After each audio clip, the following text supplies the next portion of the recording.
اور اس corner meeting میں الحمدللہ مجھے شرف یہ حاصل ہوا کہ میں بھی موجود تھا.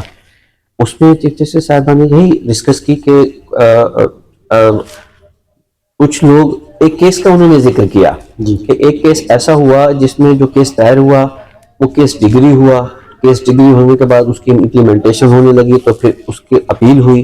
پھر وہ اپیل ہائی کورٹ سے ہوتے ہوئی سپریم کورٹ تک گئی. جب وہ سپریم کورٹ اپیل پہنچی تو جج صاحب نے کہا کہ یہ جو سائل ہے, یہ جو مدعی ہے وہ کدھر ہے, اس کو بلایا جائے. جب اس کو بلایا گیا تو اس سائل نے یہ کہا کہ میں نے کیس دائر ہی نہیں کیا. تو یہ چیف جسٹس صاحبہ کی گفتگو ہے.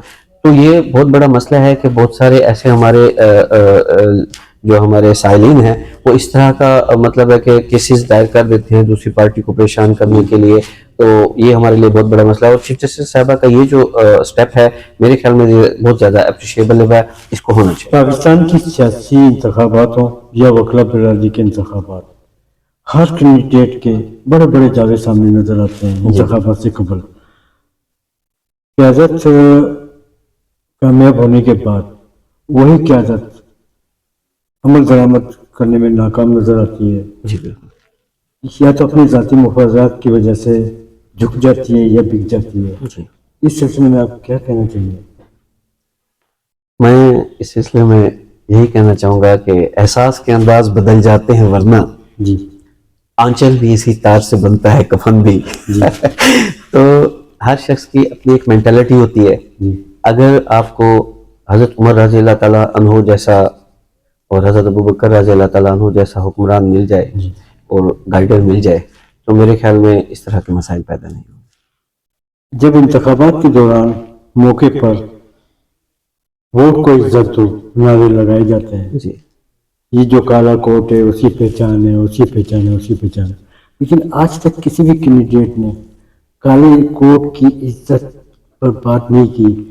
کالے کوٹ کو پامال بنانے کی کوشش کی جا رہی ہے. کالے کوٹ کو عزت اور وقار کس طرح بلند کیا جائے؟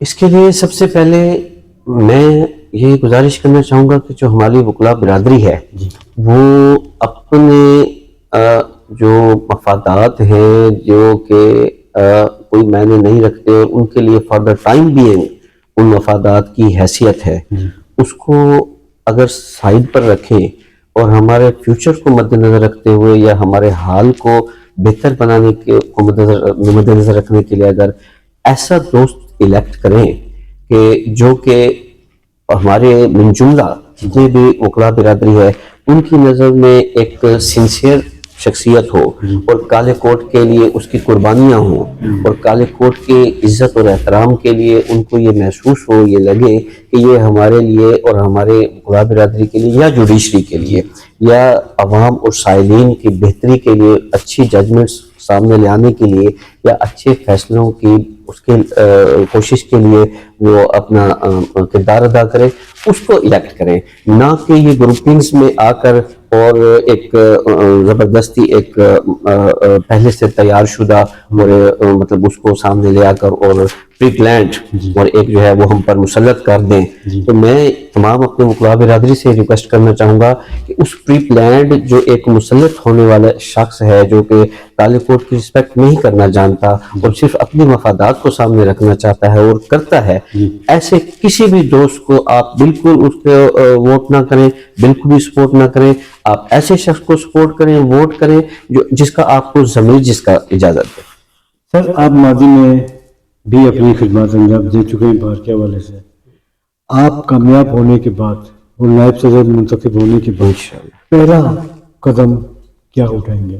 میں انشاءاللہ تعالیٰ نائب صدر ہائی کورٹ بار منتخب ہونے کے بعد آپ کی دعاؤں اور آپ کی محبتوں سے پہلا قدم کوشش کروں گا کہ ہمارے جو یہ عملہ ہے, ہمارا یہ جو دائرگی برانچ ہے یا ہمارا یہ ڈسپیچ برانچ اور ہمارے یہ ناظر برانچ ہے, اس میں جو عملہ موجود بیٹھا ہے اس کا جو رویہ ہے ہمارے کلرکس حضرات کے ساتھ, کیونکہ کلرکس حضرات بھی ہمارا حصہ ہیں, ہمارے وکلا برادری اور ہمارے کلرک حضرات کا اور ان کا آپس میں ان کی بیٹھ کے عملے کی میٹنگ کراؤں گا اور انشاءاللہ تعالیٰ میوچل انڈرسٹینڈنگ کے ساتھ جو بھی بہتر لایا عمل ہوگا وہ کروں گا. بار کے حوالے سے خواہ وہ ڈسٹرکٹ بار ہو یا ہائی کورٹ بار، خامیاں پائی جاتی ہیں. خامیوں کو کیسے دور کیا جائے؟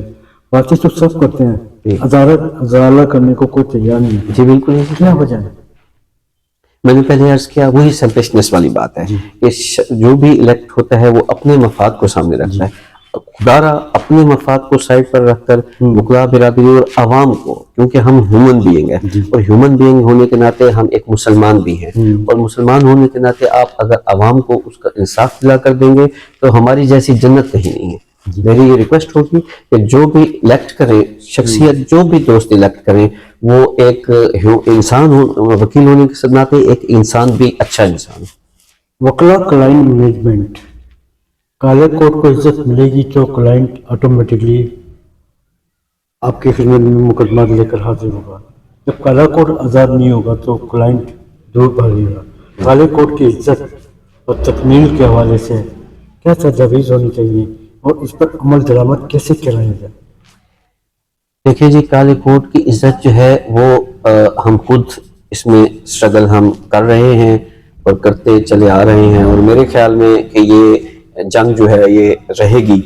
اور ہم ہی وکلا برادری، کیونکہ ہم نے ہی چیف آف آرمی اسٹاف کو گھٹنے ٹکوائے تھے، یہ وکلا برادری کیوں، اس کی وجہ یہ ہے کہ ہمارے اندر یونٹی ہے. اور جب بھی آپ کسی بھی ادارے کو لے لیں، آپ کسی بھی مطلب ہے کہ بار کو لے لیں، جب تک آپ کی یونٹی برقرار رہے گی کوئی بھی شخص، کوئی بھی ستون آپ کے آگے کوئی حیثیت نہیں رکھتا. نچلی سطح کی عدالتوں کی بات کی جائے تو نچلی سطح کی عدالتوں میں فیملی مقدمات کے ساتھ سول مقدمات کی بھرمار پائی جاتی ہے. ان مقدمات کو کیسے دور کیا جائے، کیسے ختم کیا جائے؟ اس میں سب سے پہلے جو میں گزارش کرنا چاہوں گا کہ ہماری وکلا برادری جو ہے وہ ایسا وکیل مقرر کریں ہمارے جو سائلین ہیں، جو کہ کیس کو اچھی آرگو کر سکے. جب آپ کیس کو اچھا آرگو کریں گے، پنکچویلٹی سے اپنے کیس کو ڈیل کریں گے تو اس کے ڈیسیژنز بھی فوراً ہوں گے. ہائی کورٹ میں تقریباً 26 لاکھ سے زائد مقدمات زیر التوا پائے جا رہے ہیں. سپریم کورٹ آف پاکستان کی بات کی جائے تو وہاں 65,000 سے زائد مقدمات زیر التوا موجود ہیں. نئے اور پرانے مقدمات کو کیسے نپٹایا جائے؟ نئے اور پرانے مقدمات میں ہمارے یہ جوڈیشری کی کچھ عرصہ پہلے بھی میٹنگ ہوئی، اس میں یہ ہے کہ بھئی جس طرح نئے مقدمات سامنے آ رہے ہیں اسی طرح اولڈ مقدمات جو ہیں جو کہ پینڈنگ پڑے ہیں. میں نے پہلے عرض کیا کہ ہماری وکلا برادری کو چاہیے کہ ہم ایک ایسا پڑھا لکھا اور اچھا وکیل مقرر کر کے جوڈیشری میں ججز کے سامنے پیش کیے جائیں، جو کہ فوری طور پر پنکچویلٹی سے اپنے کیس کو احسن طریقے سے کریں اور اس کو پایہ تکمیل پر پہنچائیں، تاکہ جو نئے کیسز ہیں ان کی جو دائرگیاں ہیں ان کے فیصلے کیے جائیں. 27ویں آئینی ترمیم کے تحت آئینی عدالتیں قائم کی گئی ہیں. آپ کیا سمجھتے ہیں سپریم کورٹ آف پاکستان کے جج صاحبان بخوبی ذمہ داریاں انجام نہیں دے پا رہے؟ سپریم کورٹ کے ججز صاحبان بہت سے قابل احترام ہیں جو کہ اپنی ڈیوٹی جو ہے وہ احسن طریقے سے انجام دے رہے ہیں، لیکن ہمارے پاکستان کا شروع سے ہی یہ معاملہ رہا کہ اگر کچھ دوست اچھے ہیں یا کچھ جوڈیشری میں ہمارے یا جس محکمے میں بھی فار ایگزامپل سیاست میں، تو کچھ ان کے جو بغل میں ہیں وہ میر جعفر میر صادق بھی ہیں. اس طریقے سے کنٹریکٹ دور پاکستان میں ایک وکیل جب بنتا ہے تو اس کی ڈگری چیک کی جاتی ہے، کنٹریکٹ سسٹم کے تحت بورڈ کے ذریعے سے بھی چیک کی جاتی ہے. ایک معاملہ سامنے آیا ہے جسٹس طارق محمود جہانگیر صاحب کی ڈگری کو نوٹیفائی کرنے کا. چیف جسٹس اسلام آباد ہائی کورٹ نے انہیں نوٹیفائی کر دیا ان کی ڈگری کو. آپ کیا سمجھتے کہ جسٹس جہانگیر صاحب کے فیصلے بھی متاثر ہوئے؟ جی بالکل. تو ان کا حل کیا ہے؟ جوڈیشری بہتر سمجھتی ہے، میں اس بارے میں کوئی آپ کو رائے نہیں دے سر آپ ایک پختون فیملی سے تعلق رکھتے ہیں جی، اور صحیح آپ کی کاسٹ ہے، تو آپ نے جو تجاویز اور منشور رکھے ہیں کس حد تک آپ کامیاب ہوں گے عمل درآمد کرانے میں؟ میں انشاءاللہ تعالیٰ ایک پٹھان برادری سے تعلق رکھنے والا ہوں، اور آپ کو بلکہ پورا پاکستان جانتا ہے، پوری دنیا جانتی ہے کہ پٹھان جو بات کہتا ہے انشاءاللہ تعالیٰ اس پر عمل کرتا ہے. تو میری بھی کوشش یہ ہوگی اور کہ میں نے جو گفتگو کی اللہ تعالیٰ مجھے سرخرو کرے تو میں اپنے 100% اپنی جو بھی گفتگو کی ہے، جو بھی میں نے اپنے ریمارکس پیش کیے ہیں، میں اس کو فلفل کروں۔ ملتان میں جرائم اور کرائم کی بڑھتی ہوئی وارداتوں کو کیسے روکا جائے؟ پولیس کا نظام میں سمجھتا ہوں وہ واحد نظام ہے جو ہمارے جرائم کی پیدائش اور اس کی رکاوٹ میں بہترین کردار ادا کر سکتا ہے۔